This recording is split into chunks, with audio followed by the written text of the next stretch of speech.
ladies and gentlemen, welcome back to the channel. It is TZ Knows Wrestling. So, it is very early Monday morning. It's like 1 o'clock in the morning. I wanted to get this video out yesterday, but I was kind of busy. I work during the weekend, so it's kind of hard to, tiptoe around that. So I'm off today, so I kind of had time to make a video. So we got two things I want to talk about. So this is kind of going to be a different video. So there's two instances of things I want to talk about. So I've been looking on the rumors about WWE potentially trying to do a 2-night Royal Rumble.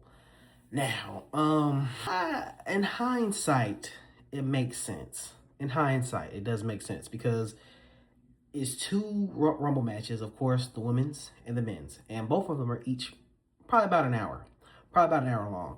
And if you do 2 nights, you do put more people, you put more eyes on people. You put more eyes on people, and there's more meaningful spots in both of the matches, and you do have more matches to, add before or after those matches. Like I said, last year they did, I think the women went first, and then they did Sammy and Drew, Gunther and AJ, something else, and then on the end we saw the men's Royal Rumble match, So in hindsight, it does make sense. You can get more exposure to people, add more people, but I just don't like the point where, I feel like it's a money grab. It feel like it's a money grab. Usually with stuff like this, it usually is, especially when it pertains to WWE and them doing 2 nights. Because I'm not a big fan of a 2-night SummerSlam, in my opinion. I feel like that's kind of overdoing it, but we are here.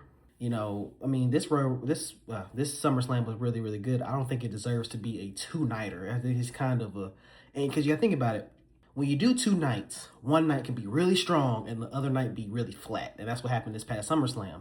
We closed out with Brock and Oba. Yeah, in hindsight, they built it up like it was going to be something crazy, but it really wasn't nothing but a 5 to 10 minute match. You know what I mean? Yeah, we saw Brock retire and all this stuff, but it really didn't, give us that feel like how I did at WrestleMania. And even with WrestleMania, 2 nights.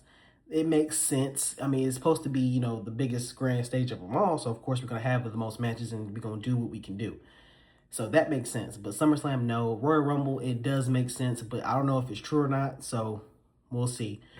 Now, on to the main topic I really want to talk about.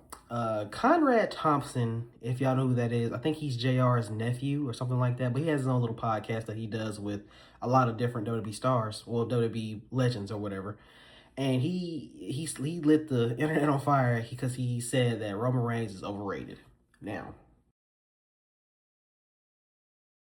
to answer that question, I see what he means, but I feel like Roman Reigns deserves to be at the top that he is now, stemming from back when he was, an FCW up to now, or FCW to when he was in the Shield. When he first came onto the scene, Survivor Series 2013, you could kind of tell who was going to be the top star. If you see what I mean. Like, if you go back then, you kind of see. They were all equal, but one always kind of stood out, and that was Roman Reigns. Of course, him doing the Shield powerbomb, he was in the middle. He is the powerhouse, so of course, I understand that. And then after the Shield, when CM Punk and them were beefing, CM Punk had a series of gauntlet matches. Gauntlet matches. On Mondays or Fridays, he would face each member of the Shield. So he faced, I think, Dean Ambrose first. He beats him. He faced Seth Rollins. He beats him. But he got Roman Reigns. Roman Reigns beat him. It wasn't clean, but he beat him.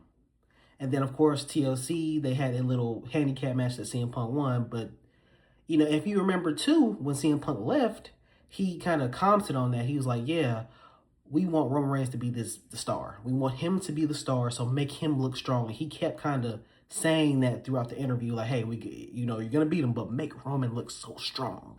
Like, just listen to those interviews. But back to what I was saying, after the Shield broke up, Seth and Dean, they were kind of going at it. And Roman, he was liked.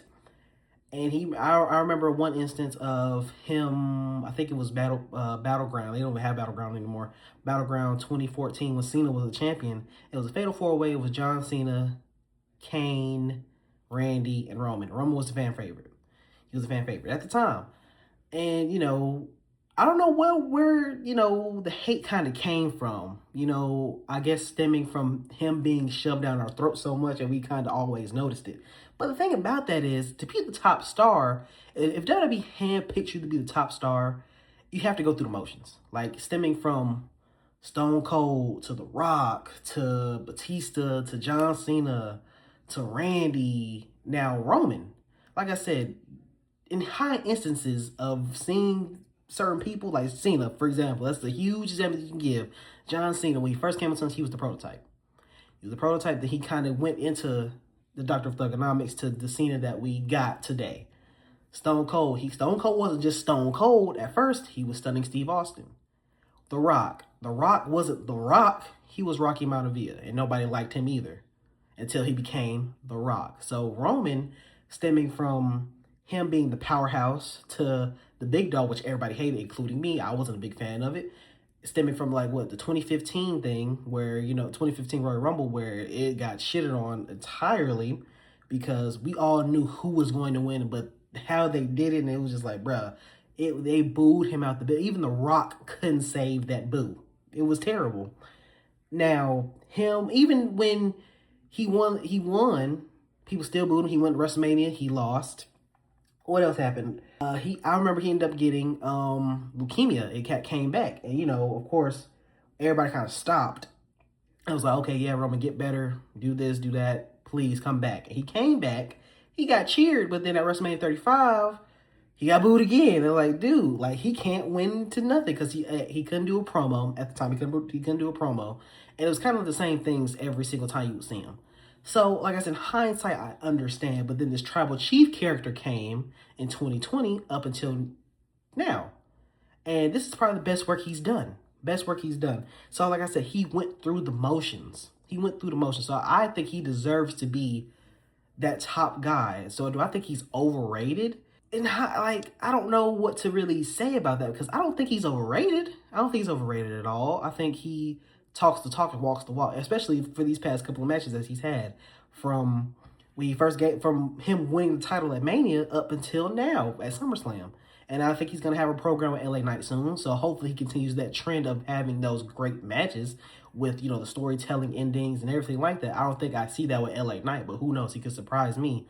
But like I said, I don't think Roman is overrated. I think, he had to go through the motions to find his character. He had to go through those motions. He had to go through those injuries. He had to go through those boos, everything like that. It always happens with the top stars. So, do I think he can wrestle? He's okay. I mean, like I said, I'm a technical type of wrestler. I'm a big fan of Kurt Angle, the Bret Harts, the Shawn Michaels. I'm a technical wrestler. AJ Styles, Daniel Bryan, even Gunther, because Gunther can wrestle his ass off. And Gunther, he's a top star. But do you call him overrated? No, because he's not overrated. Is he overhated sometimes? Yeah, of course, because of John Cena. But that's his character. That's what he's supposed to do. With Roman, I feel like they really didn't give him a fair chance, including me. I didn't give him a fair chance either because I always saw oh, yeah, he can't talk for shit. He can't. But, he can entertain. And with the Tribal Chief character, he entertained. And, of course, we're going to, people be like, well, he had 4 years of holding the title with an iron fist and they always did it with the bloodline. I mean, yeah. Was it terrible? Yeah, it was. It wasn't a good couple years. It wasn't. It was terrible. It was. But look at the time period, from 2020 to what he lost it in 2024. I mean, the world, especially in 2020, the world was ending. In 2021, we're trying to rebuild it, but we still had those COVID restrictions. So what can you do?